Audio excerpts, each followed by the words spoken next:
It's now my pleasure to invite Amanda Haryono.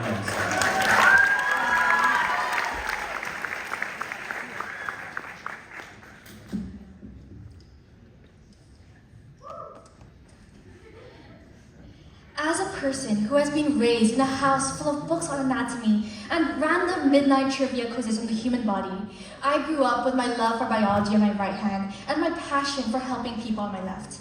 My name is Amanda Haryono, and today I present to you Experiment Journals.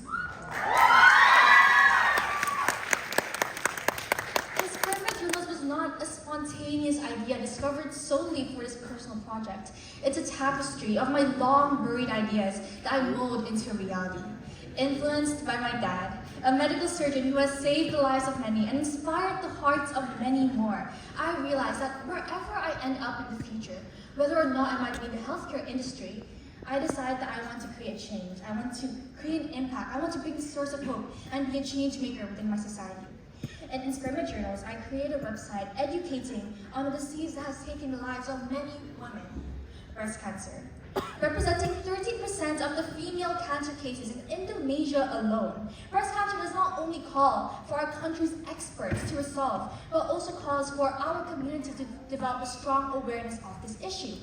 In this project, my learning goal was to develop critical thinking and data interpretation skills to draw inferences of clinical situations of breast cancer.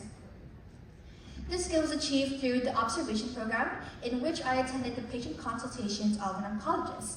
My knowledge in biology has always been predominantly rooted in scientific concepts. However, this personal project has allowed me to bridge these textbook knowledge into real-life situations.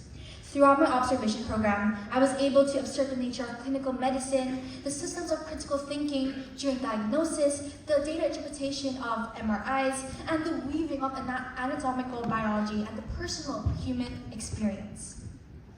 My product goal was to create an educational, informative, yet accessible website for the people within my age range. By posting weekly articles, I was able to cover a large variety of topics on my website, including principles of staging breast cancer, its hereditary factors, projected disease, screening methods for diagnosis, etc. My website consisted of a diverse range of content, whether it might be mammography interpretations, anatomy breakdowns, case studies, and even more. Throughout the process, I was able to hone a myriad of ATL skills that allowed me to accomplish my objectives.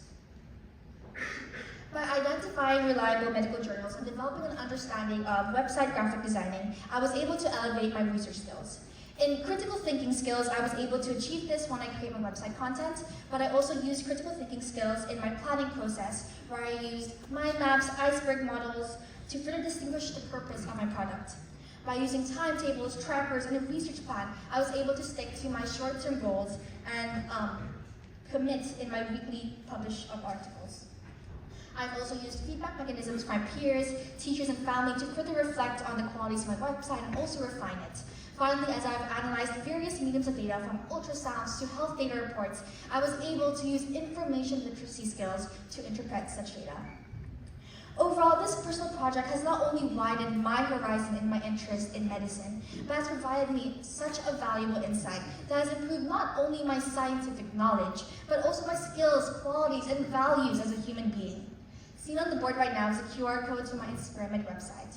Please do scan it, have a look through, or even visit my booth, not only to support a Year 11 personal project, but also to be a proactive advocate and to broaden your understanding of a critical issue faced by the women of our time.